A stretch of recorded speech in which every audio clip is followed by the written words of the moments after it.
Hi, my name is Emily. We are coming to you live tonight from the Submariner training facility at HMAS Stirling in Perth. Now, I'm here with 3 Navy submariners, so why don't we start with an introduction? Why don't you tell us who you are and what you do? Yeah, thanks Emily. My name's Anthony. I'm a Maritime Warfare Officer. I'm currently the Staff Officer 3 to Operations in the Submarine Force Headquarters at HMAS Stirling. So I just work on navigation and policy updates to improve future deployments. Wonderful. My name's Ian. I'm an electronics engineer, also working at the Submarine headquarters, where I look after the electronics engineers that are at sea on submarines and work on policy development. Wonderful. My name's Pip. I'm a marine technician currently posted to a submarine. My job is to basically work on all the systems of the submarine, from the weapons at the front to the propeller at the back. Cool. Now, this is a live Q&A, guys, so make sure you are getting your questions through to us so we can ask our submariners here. Now, while we wait for a few of those questions to come through, why don't we go a little bit further into your job roles? Can you tell me a little bit about what you do specifically and what your work environment might be like? Yeah, so at the moment in the shore job, I'm working at a desk, working to build up on the Army and Navy relationships. So we have the submarine and Army workforce working together, and improving the navigation structure so that future people coming in will have an easier time and we can improve the submarine force. Fantastic. Now, unfortunately, while we didn't get the opportunity to spend some time with you in your work environment, that is on a submarine, we were here at the training facility in Perth a few months ago, and we did get the opportunity to spend some time with a maritime warfare officer on a submarine so we could get a better look at what he does day to day in his job role. So let's have a look at that. I joined the Navy because I wanted something completely different. The submarine environment is so unique. There's not many people, therefore, that can say they are submariners, have been on a submarine, operated underwater for extended periods of time. The Navy stood out to me particularly because of the travel opportunities the Navy had. Maritime warfare officer, that appealed to me. The leadership and management challenges in that position, and then the sort of added overlay of navigation and warfare later on in the career. For a maritime warfare officer submariner, your time can then be split either between the boat or up in our sort of main working office, liaising with other departments and organisations that might be supporting your activities. It's quite varied, so it starts with leadership and management, working into navigation, sort of basic engineering knowledge and oversight and management, as well as warfare and tactical knowledge for the submarine environment. My job is the only one that can have command of naval vessels, including submarines. You can find yourself, for large portions of the day, being personally responsible for a $1 billion national strategic asset and up to 60 lives. Your ability quickly switches from sort of what am I doing and what's my job to sort of much more what is the rest of the boat doing, what's the rest of the force and the Navy doing. I'll be at sea as a sonar officer on a submarine until at least the end of this year. Beyond that, the options, I could possibly move up into the operations officer role on a submarine. It'd be a case of, say, within the next 2.5 years, moving up into the executive officer position. Now, this is a live Q&A, guys, so make sure you're getting your questions through. Now, Ian, can you tell me a little bit about what you do as an electronics engineer and what your day-to-day might look like? So at the moment, I'm posted to Submarine headquarters. So I'm the senior electronics engineer in the headquarters, so I provide the engineering advice to the headquarters staff. I also mentor and support the electronics engineers that are at sea on the submarines at the moment, where I've been in the past, so that they can develop and do their best to look after the platforms at sea. Fantastic. Now, we did also get some footage a few months ago with an electronics engineer on board a sub so that we could get a better look at what they do day to day. I became interested in joining the military during high school when I was looking at what I wanted to do once I left. And what attracted me to that was the job certainty, the opportunity to travel, and being able to serve the country while you're doing it. I think what I like most about my job is just that no day is the same. In the last year, I've had a desk job, so I worked in an office in an engineering sustainment type role. I've deployed in operations overseas. I visited Hawaii. I visited Japan. I've completed 2 subjects towards a master's degree. So a typical day at sea for an engineer involves 2 watches of 6 hours. When I'm on watch, I'm responsible for providing technical advice to command, overseeing the operation of the platform system and manoeuvring control systems. Our engineers also keep watches on the periscope. Submarines are incredibly complex pieces of kit. We have a lot of electronics on board, a lot of powerful computers to process all the sonar data and the combat system data. It's a lot to work with and it's cutting edge. So as the electronics engineer on board, we manage a team of electronics technicians They're responsible for both operating and maintaining the gear. When you're posted to a boat, there are times when you're at sea, and you might be at sea for a couple of weeks or a couple of months at a time. But when you're alongside, it's close to a normal day job. So you can go home at night, you go home on the weekends, and you have plenty of time to do your hobbies or do what you want to do. Now, we have had some questions coming through. Before we get to those, we will ask Pip, of course, about your job role as a marine technician and what a day might look like for you on a sub. So in contrast, my job's actually very hands-on. So you'll find yourself working with the propulsion system, so the diesels, or perhaps you'll go into high power like I want to do. Generally, it's really hard to say what your average day is like because your work will be different day to day. Okay. We did speak with a marine technician on board a sub, so we got a better idea about what a day might look like for them. So why don't we have a quick look at that? The Navy sort of popped up as a trade I could do, and being part of an elite task force is something that sort of stood out to me as well. At first I wasn't sure if I'd be up to the task, but yeah, the more I looked into it, the more I thought I'd better just give it a crack. Once I decided to join the Navy, I chose to become a Submariner just because I wanted just a little bit more of an extra push, be a bit more part of an elite task force. And I knew that it was a smaller, tight-knit group.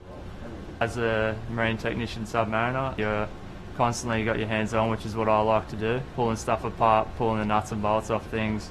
You'll end up with a bucket full of bolts and you won't even know how you're going to put it back together, but it all comes back together in the end.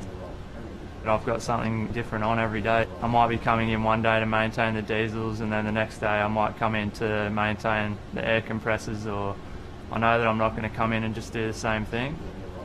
As a Submariner, right from the start you're expected to know how every system operates. You're expected to be on top of your firefighting skills.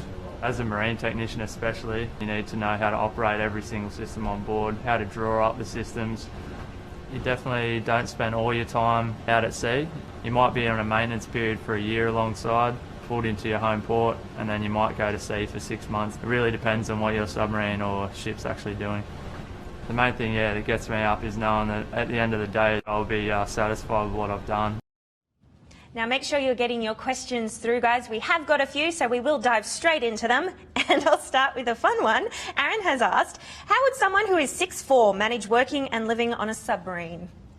It's very easily. I'm 6'3" and I've got no issues whatsoever. Okay. One of my old engineers was nearly 6'7", and there's plenty of space in the weapons storage compartment for sleeping for him. And yeah, he survived no issues, 6 months at a time. So. Fantastic. Now, Darren has asked, does the Navy do any physical training?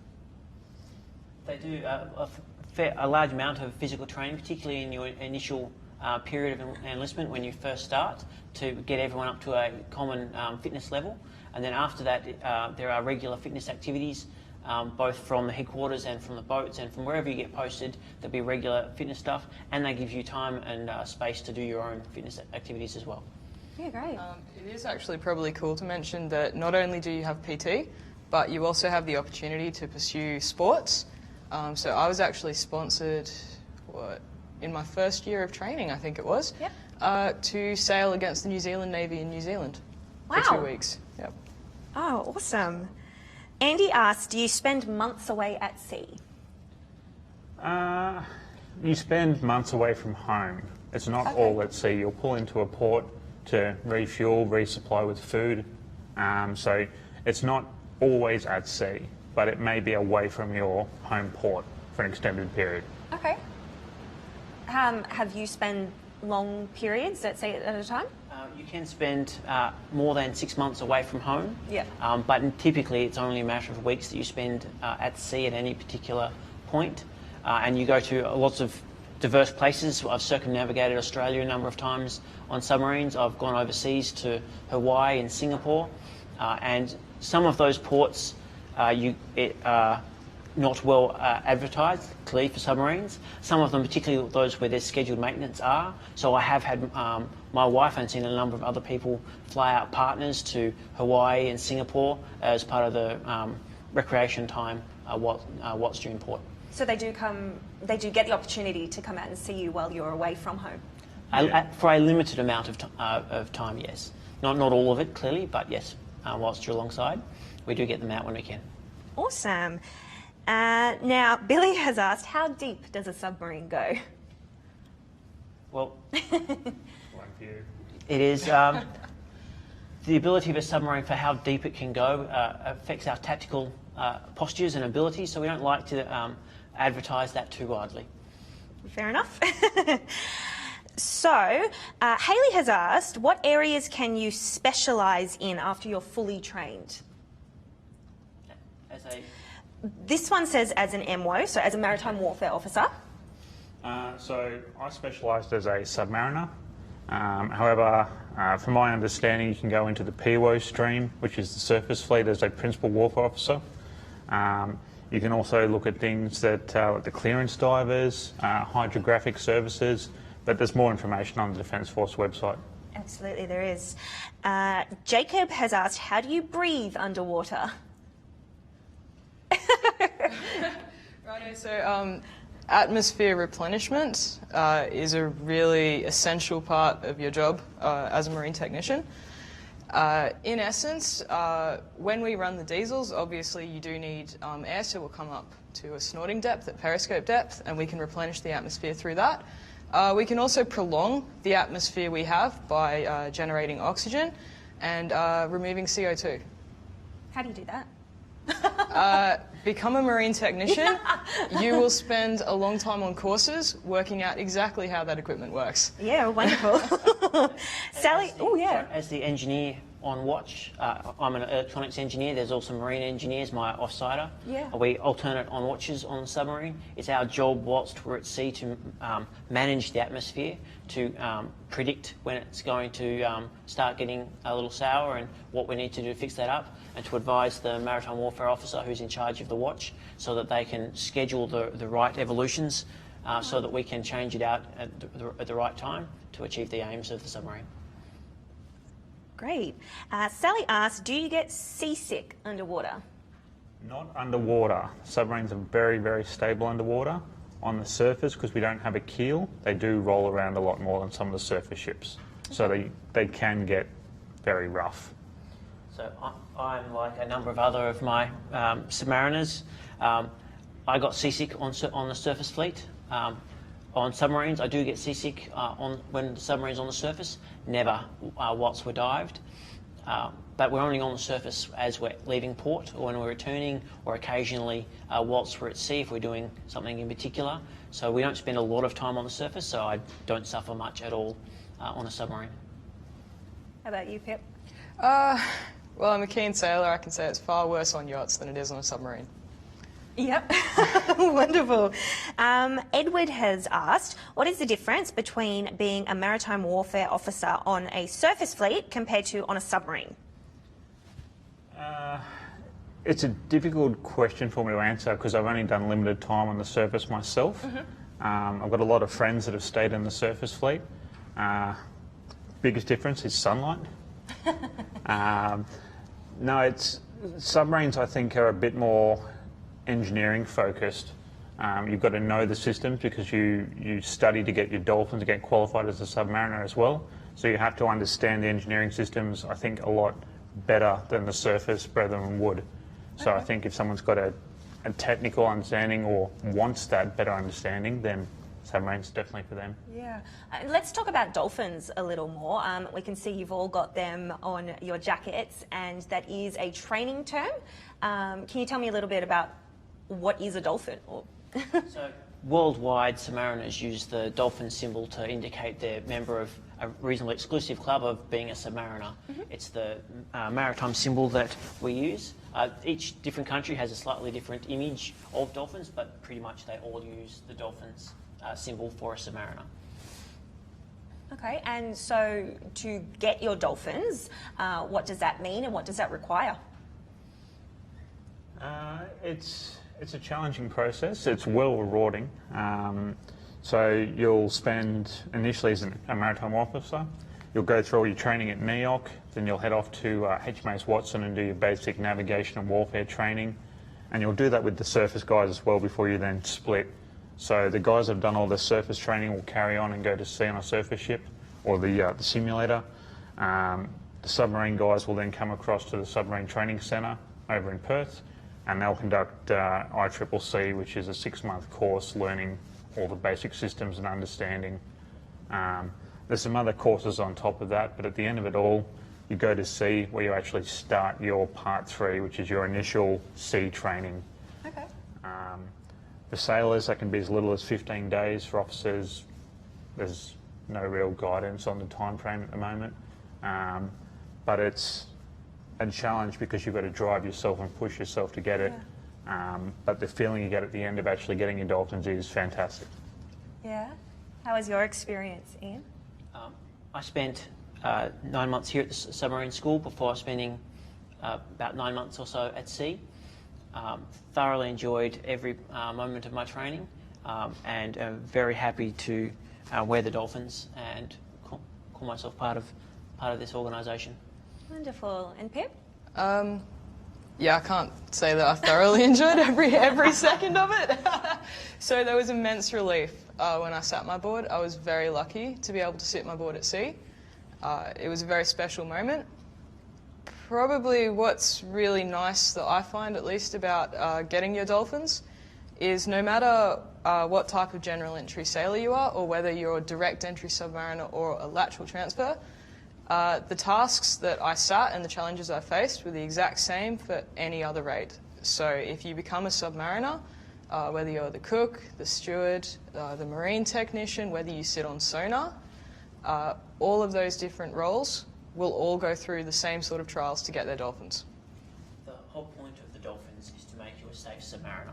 Because a submarine inherently has some dangerous parts to it, we need to make sure that everyone who's on board knows how to handle themselves, how to handle the equipment, and what to do if something does go wrong so that they can respond appropriately. So the dolphins is the indication to ourselves and to the wider fleet that you've passed the necessary exams and qualifications and you are going to be safe at sea. That sounds wonderful. Now, Blair has asked about average deployment periods. So we spoke earlier, I guess, about being out at sea for a few months at a time. What kind of period would you look at being out on a deployment? It's very variable. Okay. You could go out for anything as short as a week if you're just doing training off the west coast of Australia. Mm-hmm. The longest deployment I've done was 10 months.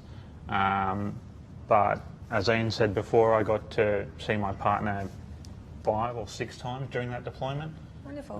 When we pulled into ports, I could call my family, so it wasn't separated from my family, but it was a lengthy time to be away from home. Yep.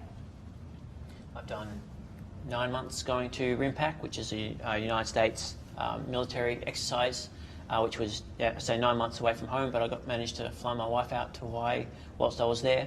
Before I met my wife, some of the other trips I went on was about 6 months away, where for the entire 6 months we'd sail for just under 2 weeks, and then we'd have 4 days in a port and be at sea for just under 2 weeks. And I pulled into Sydney, Newcastle, back to Sydney, down to Melbourne, down to Hobart, back to Melbourne, and then back home again.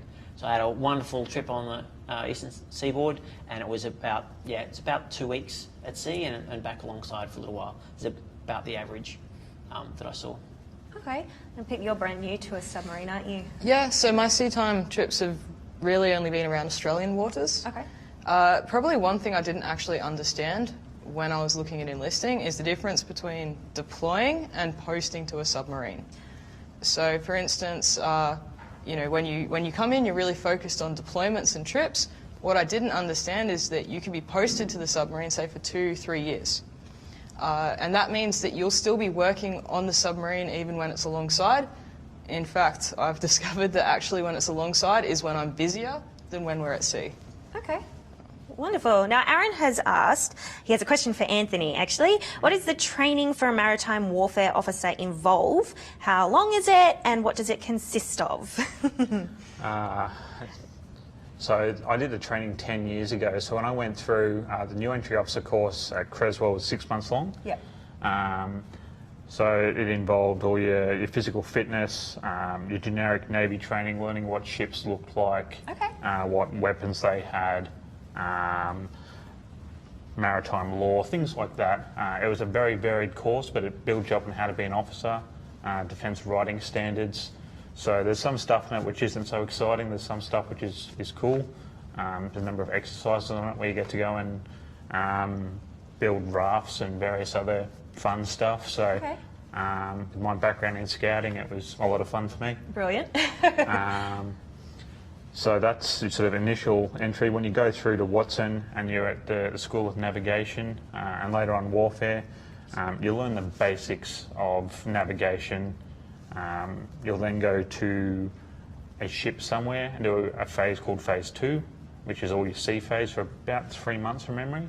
I was lucky enough to go into HMAS Anzac and did a workup on a surface ship, which was incredibly busy but rewarding, so I got to see what the surface ships can do at a high tempo environment.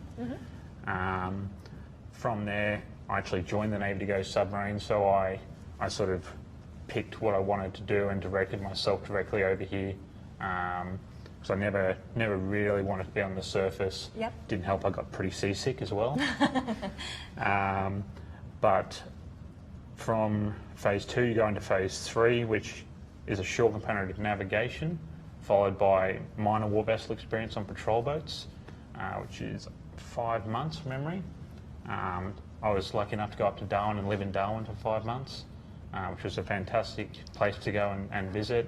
And I do a really good job and very busy but rewarding period. Came back from that, sat my, I don't think it was called Fleet Board for my Navigation Warfare Certificate.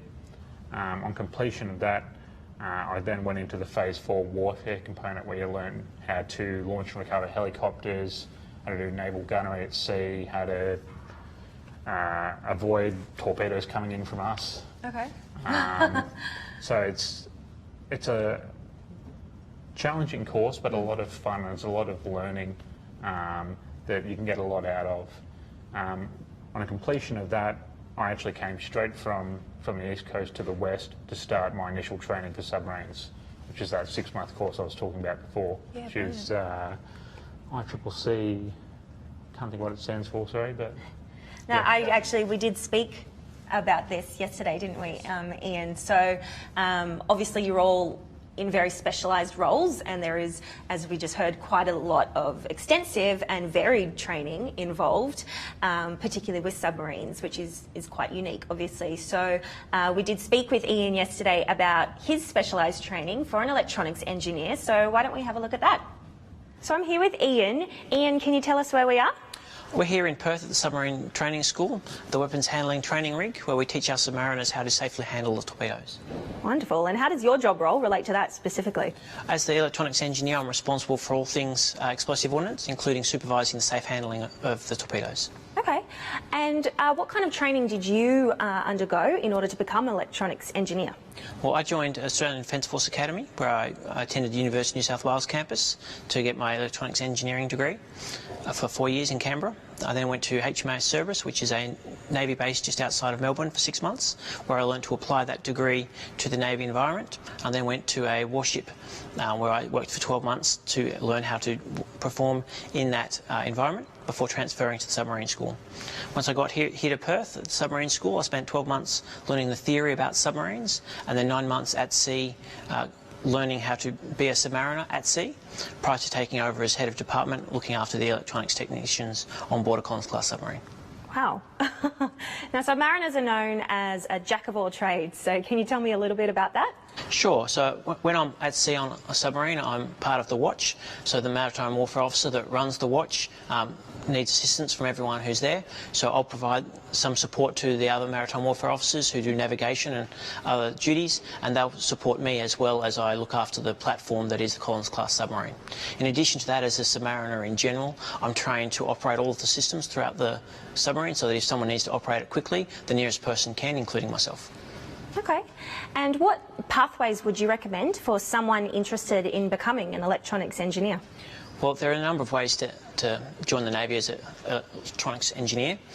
If you haven't yet started university, you can go to the Australian Defence Force Academy, where they'll house you and pay you a full salary whilst you attend a campus of the University of New South Wales. Or if you've already started university, you can continue there and apply for the undergraduate scheme, where the Navy will pay you a full-time salary to complete your degree at your current university. Or if you've already graduated from university with a suitable degree, you can apply to the Navy as a direct entry engineer, where they'll get you through the training pipeline even faster. Wonderful, thank you. Thank you for sending your questions through, guys. We've got some really good ones here. Please do make sure you're sending them through. We are here for a little while longer. Now, Hayley has asked, what's the difference between an electronics technician and a marine technician? It can be quite confusing, but basically if you're into working on smaller things, so like circuit cards and stuff, you should probably steer more towards becoming an ET, so an electronics technician. If you're interested on working with, so as I am, high power, the big bus bar, the power generators, that's more of what a marine technician does. On board a submarine, the difference will be where you watch keep. So electronics technicians will actually work 6 hours on, 6 hours off in the control room, whereas the marine technicians will be found back aft. Okay. The description I give to my parents of the sailors that I manage, so I manage the electronics technicians, is the marine technicians look after the platform, everywhere up to what you would normally consider the power point, and the electronics technicians look after all the computer equipment, navigation, comms equipment this side of the power point. Is the basic separation of the two roles. Yeah, that's a great explanation. So Nicola has asked, do you all get to drive the submarine? Unfortunately, that is my job. That's your job? Yeah. Okay. So the maritime officer is the officer watch on the surface. So we will have the con, which means we have conduct of driving the submarine where we need to get to. Dived, the watch leader, the executive officer or the captain will have the con and they will drive the submarine where they need to get to. Okay. Wonderful. Now, Megan has asked, what's the best part about being a submariner and working on a submarine? Working with Submariners. Because it is a rigorous training program, and the training is good and you're trained to be able to do this stuff, but if you only get motivated and competent individuals coming out the back of the training program, because training works, and so you end up with a really good bunch of people to work with throughout the submarine at all levels and experience levels. And we are a very performance-focused organisation, so we have a lot of diverse personalities who are all good at their job, and for better or for worse, we spend a lot of time together. So working with those individuals is one of the best parts of being a Submariner. You're all nodding like you have the same answer. I've got a lot of very good friends who are all submariners. Wonderful. So it's a very close-knit community of people. And I think also because it's a close-knit community, your hard work will be rewarded, both by your teammates and throughout your career. Fantastic. Now, James has asked, okay, this question is for Ian. What's it like commanding a team of electronics technicians? Fantastic fun. I've worked with a lot of very professional, very skilled, very competent individuals who have made my job very easy, and I've thoroughly enjoyed working with them. They're not generally degree qualified, but that's no indication of their intelligence. They are very, very bright individuals, and I've thoroughly enjoyed it. Had a couple of challenges, but enjoyed every moment of it. Wouldn't everyone? Now, Beck has asked, how do you balance family life with your service as a submariner? Now, we actually spent some time yesterday, Anthony, having a talk about this. I guess people would come with a lot of preconceived ideas about work-life balance when you're working on a sub, which is away for a lot of the time. But we did have a talk about that work-lifestyle balance yesterday, so why don't we have a look at that? I'm here with Anthony. Anthony, can you tell us where we are? Yeah, we're inside the motion simulator at the Submarine School, which is a recreation of the control room on board a submarine. And who would you be working with down here, and what would they be doing? Yeah, generally you'd have up to 20 people in the control room with you, so you'll have the acoustic warfare analysts, the electronic warfare sailors, the communications information sailors, another maritime warfare officer who will help with navigation and monitoring the control room, so it's quite crowded. Yeah. Can you tell me the difference between working on a sub versus working on shore? Yeah, so when you're at sea, it's all work. You do a 6 hours on, 6 hours off roster, so twice a day, and then ashore it's a 9 to 5 desk job, looking at administration, training and development. And can you tell me a little bit more about your work-life balance? Yeah, so again, when you're working quite hard. when you're back at shore, it's much more relaxed. You get to spend time with your friends and family, particularly the friends you meet at sea, conducting hobbies like four-wheel driving, which we have a submarine four-wheel drive group, so Cool. a lot of fun. And you mentioned earlier you had a 6-hour roster, so 6 hours on, 6 hours off. What do you do in your time off? Yeah, so during your time off, you've got your meals, so breakfast, lunch, dinner, and a meal called Midnighters, served at midnight. You'll also sleep during that time off, go to the gym, have a shower, read, study, and talk to your mates and watch movies. Wonderful, thank you. Welcome back. Make sure you're getting your questions through to us. Now, I'll start with this one. Nicola has asked, can you get on Facebook underwater in a sub? Well, whilst you're at sea on a submarine, we restrict communications and mobile phone coverage doesn't work. So whilst you're at sea, you don't have communications with friends, family, for most of the time, particularly whilst we're dived. So you will largely stop when you sail and start again when you get back alongside. It means you don't have to deal with a lot of the catastrophes back home, but it also means you don't get all the good stuff. So you end up with all of the birthday pictures showing up when you get alongside. Sure, but you do have communication with your families. Are they called familygrams? Yeah, so you have a familygram, which is similar to an SMS. Okay. So you can send and receive one of them a week. Exceptional circumstances, your family can send one out of routine, so you can get news if you've got a friend having a kid or something like that. Sure. So it's, you still can keep in touch. Wonderful. I've seen some people, for those who are interested, have used up their familygram sending the soccer scores or the AFL scores, because that's what they wanted whilst they're at sea. So rather than sending Johnny is good and we're all well, the scores came in that West Coast beat Fremantle or whatever happened that particular game.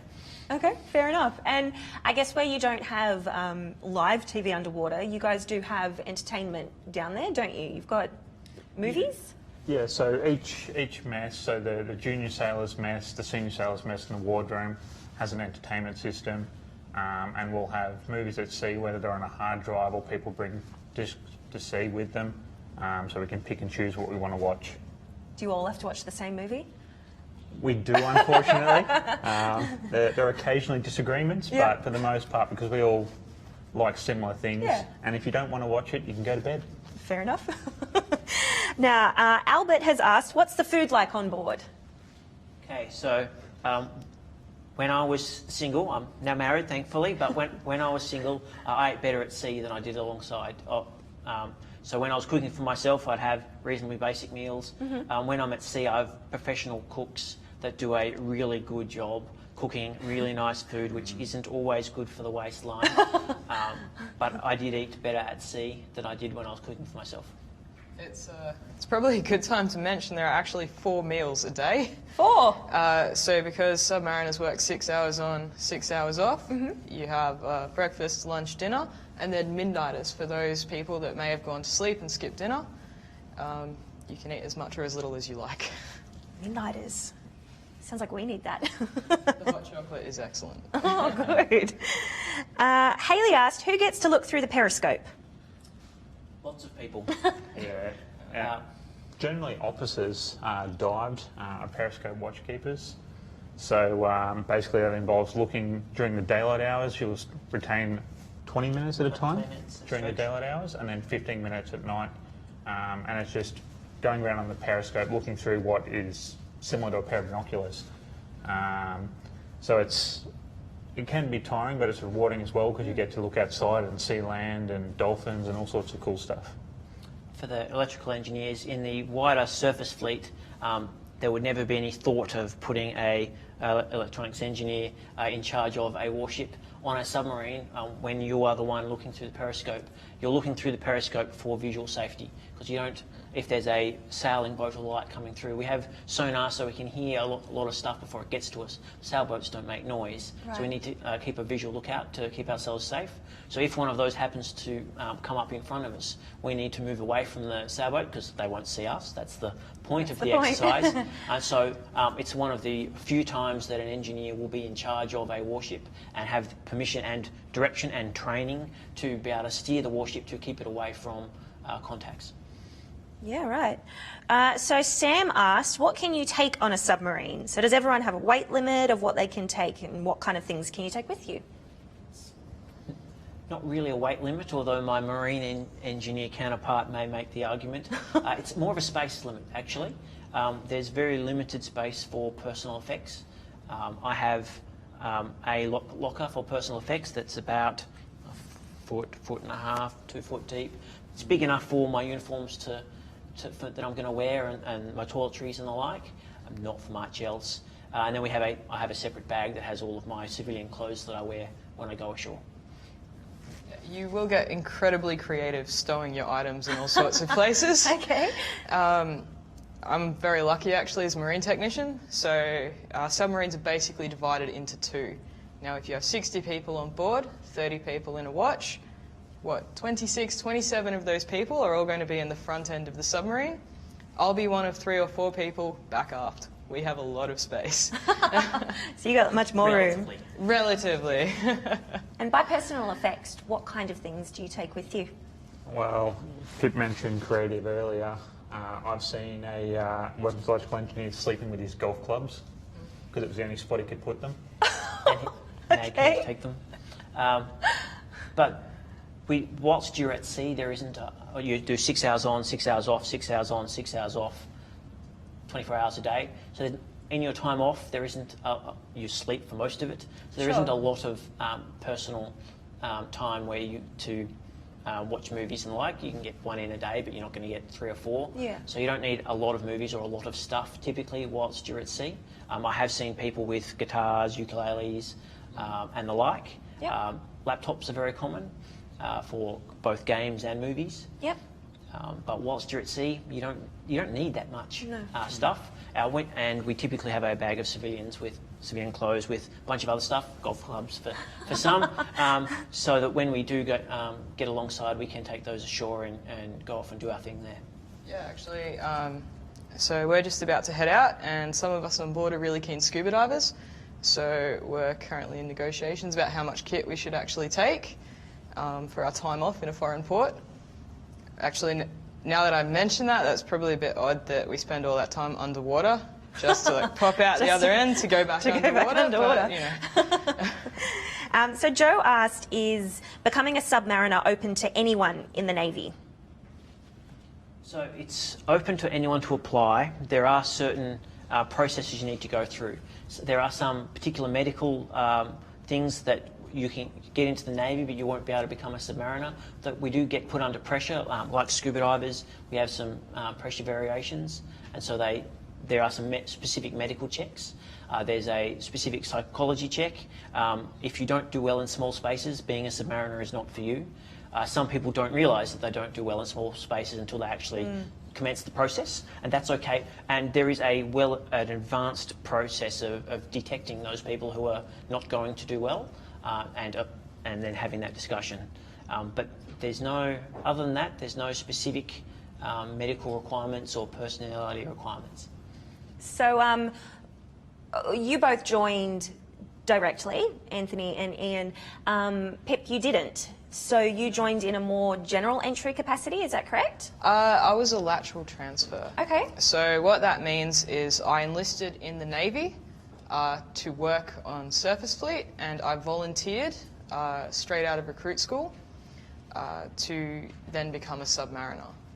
I chose to do that because I went on something called the Submarine Familiarization course, which I can thoroughly recommend. It's open to anyone who's going through recruit school who's interested in becoming a submariner, and basically what happens is you go away for a weekend, you'll meet submariners who are some of the best people to tell you about what is sort of like a bit of an enigma when you first start looking into it, and you actually go on board a submarine that's alongside or that's laid up on the hard, and you can sort of get a bit of a better idea. You'll know, at least personally I believe you'll know immediately if you go on the sub-familiarization course whether this is something you want to do or not. And it's no shame if you're not, it's still a great weekend away.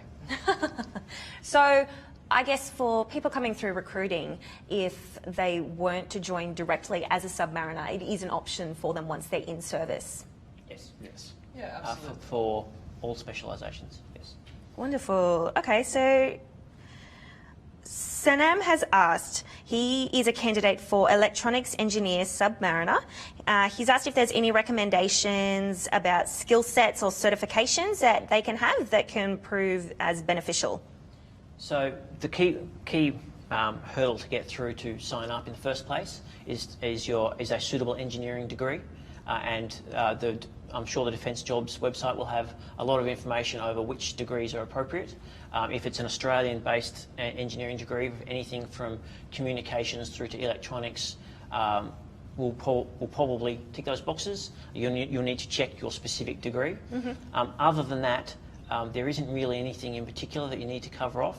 The training pipeline that the Navy has from your original recruitment all the way through to the award of your dolphins and subsequent charge qualification to qualify you to run a department. There is a training program for all of that, and the Navy will teach you just about everything else you need. And if you don't have your degree, you can sign up and go to the Australian Defence Force Academy, to ADFA, and they'll train you in that too. They'll get it done for you. Now, Michael has asked, what's the difference between a PWO and an MWO? So a Maritime Warfare Officer, what's a PWO? So Principal Warfare Officer is the surface equivalent Warfare Officer. So Submariners have a Warfare Officer as well, which will generally be your operations or your sonar officer. Yep. Effectively, it's a specialisation on top of the specialisation of Submariner. Okay. So the principal officer is the person in charge of the gun and the torpedoes on the surface ship. The warfare officer on the submarine is, through the captain, delegated to be in charge of the torpedoes and generally running the submarine dive. Okay, wonderful. Now, Tim has asked, do submariners get to do any of the above? King Neptune's court, line crossing ceremony, and initiation. I'll take that one. Okay. The Navy as a whole has policies on crossing line ceremonies. Okay. And as part of the wider Navy, we are subject to the same requirements. They have changed since I was at sea last, so I'm not in a position to comment on what they are at the moment, but we are subject to exactly the same requirements as the rest of the wider Navy. Yes, submariners actually have their own very specialised traditions. I won't say too much about it here, but they are really cool. And don't worry, you'll have heaps of fun. All right, now Hayley has asked, how important is your team on board a submarine? Now, you guys were mentioning earlier that on a sub at any given time there are 60 people on board, yeah?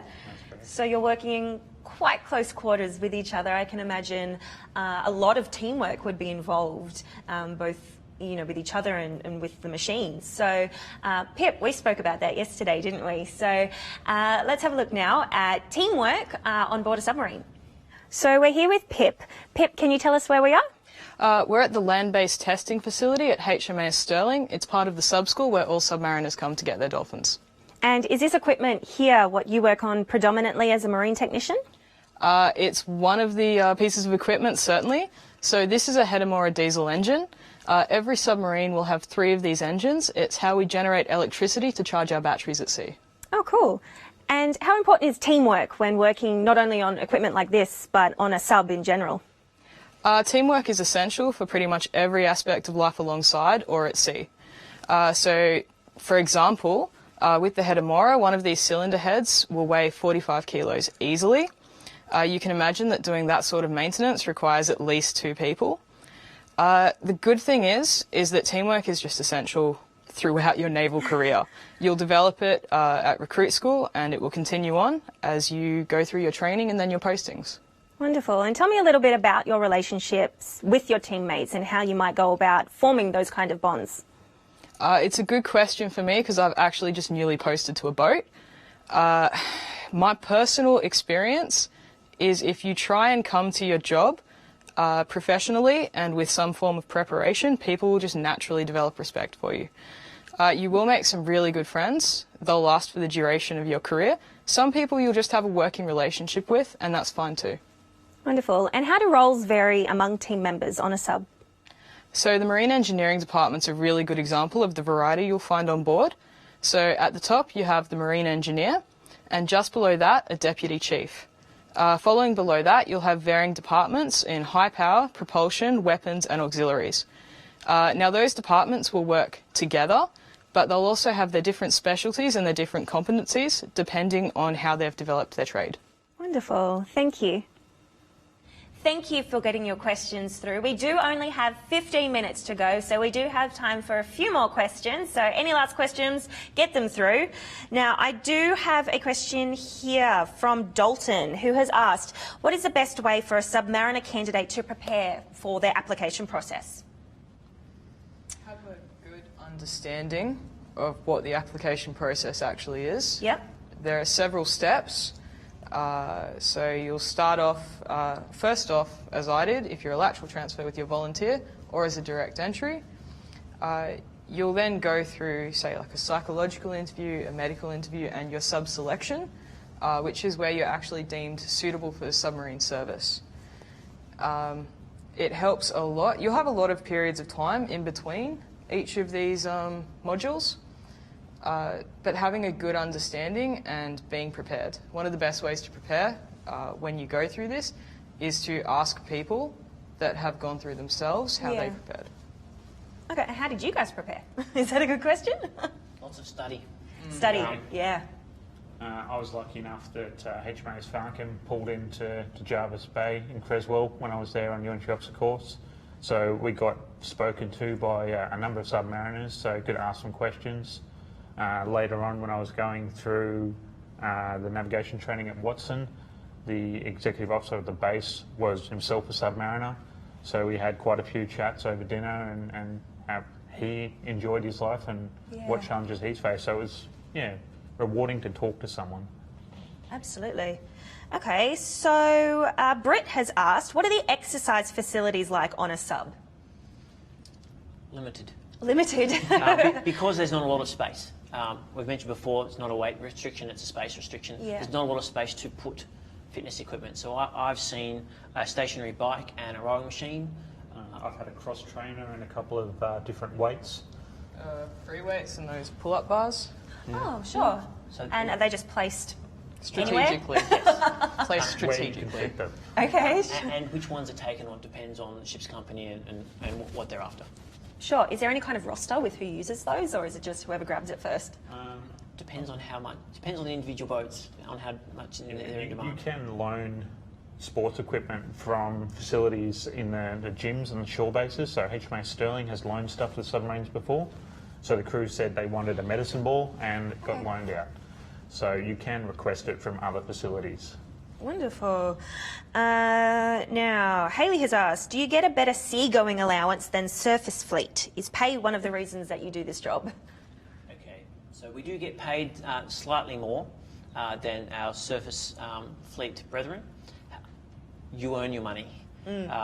We do work very hard both at sea and alongside doing the maintenance and operations. So we've said before, we're on for 6 hours off, 6 hours on, 6 hours off, 6 hours on, 6 hours off. So that's 12-hour days plus handovers plus any other admin you need to do, particularly for the officers. So you do get paid slightly more. You do earn your money, definitely. Okay, fantastic. So Diana asked, what sort of medical capacity do you have on the submarine? So we have a clinical manager, which is basically a sailor that's trained in more or less sort of advanced first aid. Towards a paramedic type qualification. Not quite that advanced, but in that direction. In the event that we do have a medical emergency, we do have facilities to actually call back to Australia and talk to a medical officer and get guidance over the phone if need be. Yeah, cool. Okay. That medic is also assisted by a team of people who'll take on, as an auxiliary role, medical training. So they're called SMETs, or what is it? Ships Medical Emergency Team. Okay. That's actually quite intensive training, and it's open to pretty much any sailor on board the submarine. Okay, wonderful. Raymond has asked, I guess our first question was in regards to height. Is there a height restriction on a sub? No. Is the short answer? No. Tall answer. Tall answer. Yes. Well, there's no minimum height either. I've seen very tall people and I've seen very short people, and they all work just fine on submarine. It's really handy, especially as a marine technician, to have the tall person to reach the valves on the deckhead and the short person to actually crawl into the bilges. Okay, so you need a good variety. Yeah. Okay, wonderful. So Naris asked, how long did it take for you to get used to the limited space on a submarine? I probably didn't worry me at all. I actually did a lot of caving and exploring various places, in caves in Sydney growing up, so didn't faze me in the least. If you can be in an elevator, you can be in a submarine. Yeah. Is how I looked at it. I guess when you're down there as well, it wouldn't feel that tight, would it? No, you're so busy with work or sleeping or eating that you don't notice. So it's not something you take on board unless you physically stop and go, oh, that's right, it's a submarine. Sure. There's only one spot on the submarine where I've ever found myself getting claustrophobic. That's the single man escape tower, which is where we escape if we ever actually need to, and we get, again, trained in that process. But I'm quite convinced that if it came to it, I'd get over it for the short period that I was there. Yeah. But I've been in very small parts throughout the rest of the submarine, and no, I haven't had any problems. No drama. But that is one of the requirements of being a submariner, that you are comfortable in the submarine. If you can survive a road trip with your mates, you can survive a submarine deployment. Yes. Good test. Now, you did just mention was it the evacuation chute? No, the single man escape tower. Okay, so Hayley did ask, how do you evacuate if there's an emergency? Depends on where we are. Okay. If we're on the surface, just like on a surface vessel, we'll all just come out onto the upper decks with the life jackets, and the seamanship officers take charge of us and make sure we all get off safely. Yep. If we are dived or submarine ends up in distress, there are a number of ways to get out, and Australia has one of 3 deployable submarine rescue systems to be able to come and rescue us from our submarine on the bottom. If that's not going to work for us in the particular situation where we are, we have the ability to escape one man at a time in a plastic bag that floats us to the surface with a single man life raft and our own personal locating beacon, so that the world can come and rescue us afterwards. And again, all of this is trained. We have, this is the submarine training centre just next door. We have the escape training centre where they have just that system so that we can actually practice it, and it is a fantastic ride coming out of the escape tower and floating to the surface. There's divers there to make sure it's all safe, but it is great fun. So that's a fun part of training? It is actually, I thoroughly enjoy it. It's probably the most fun. Okay. Yeah, that training actually does continue. So there's an exercise called Black Carillion, and I'm sure that there'd be video footage of this in action somewhere on the web. And that's basically where all those sorts of different types of escape are actually put into practice. So you get to work out of the escape tower, and that's fun, and then you can actually do it on a submarine. Oh, wow. Regan asked, what is required from an individual to become an electronics engineer? So we spoke a little, I guess, about education and getting your degree. What else would you recommend? So, whilst I sit here as an electronics engineer, the order is I'm an officer in the Navy first, a submariner second, and an electronics engineer third. So there's some requirements to be an officer in the Royal Australian Navy. You need to be able to stand up and lead and manage people. And again, if you have started that process, if you've been in a debating team or in a local club or represented on your student council body, those sorts of things start that leadership process. And the Navy has lots of leadership and development training. And then you need to be a submariner. We've spoken extensively on the training that's provided for that. And then having ticked those boxes, you then also need to be a competent electronics engineer. And again, you get trained in all of those, but you need to organise a degree, and there are a number of ways to go through that process. Wonderful. So make sure you're getting your questions through, guys. We have time for 1 or 2 more. Renee has asked, do you have a single bunk? Is it warm? How are the sleeping quarters? Yeah, so we do have a rack each. Okay. So they used to do a thing called hot bunking where there weren't enough racks, so you'd swap out, but there's now... On a 6-hour rotation? Yeah. Okay. So you'd have a very close friend that would share your bed with you. But, okay. that doesn't happen anymore. We've now got 60 bunks for 60 people. And depends where you are in the world. Submarines are kept cold for the electronics on board. Okay, sure. So myself, I'm quite a sort of warm sleeper, so I turn the aircon vent on full and love the 10 or 11 degree aircon pumping out to keep me cool while I sleep. Okay. The bunks, you have one each, and it is your own personal space, but it's not big. It's not a full-sized single bed. It's yay wide, slightly longer than me, so you can stretch out if you're. I'm 5'10", so I can stretch out and there's a bit of space left. You can fit in it if you're 6'3". But my wife does tell me that having been at sea for a while, when I first come back, I do sleep with my toes up in a coffin-like position, because that's about how much space you have. Yeah. So you do have your own rack and it is yours, but it's not a large sleeping environment. And it's common for, regardless of what rank you are. Yep. I think the only person that has a different one is the captain himself. Okay. Who has his own cabin with his own bunk, but his is the only one I think that's slightly larger, and it's still smaller than a single bed. Sure, sure. Now, there's a question here. Does pressure matter inside the submarine? Yes. Yes, it does. So unlike diving, where you're actually pressurised as you descend and depressurised as you ascend, a submarine is basically kept at roughly atmospheric pressure. However, that can be, I'm sure these guys both know, it's a really fine balancing act. So as the on-watch engineer, managing that in support of the watch leader is one of my jobs. So the pressure does go up and down a little bit. It is a sealed cylinder whilst we're dived. So if we have any air leaks or use up any air, that will raise the pressure slightly. And in order to change out the air in the submarine, we put a snorkel up and then start the diesels, and the diesels will suck air out of inside of the submarine. So the bit of pressure changes happen then. They're reasonably small. You do notice them on your ears. It's no more, no stronger than what you get when you're flying on an aeroplane. Oh, okay. Okay, great. Now, I guess I'll just ask you one more quick question, guys. Can you give me just a quick positive and a negative from your job role?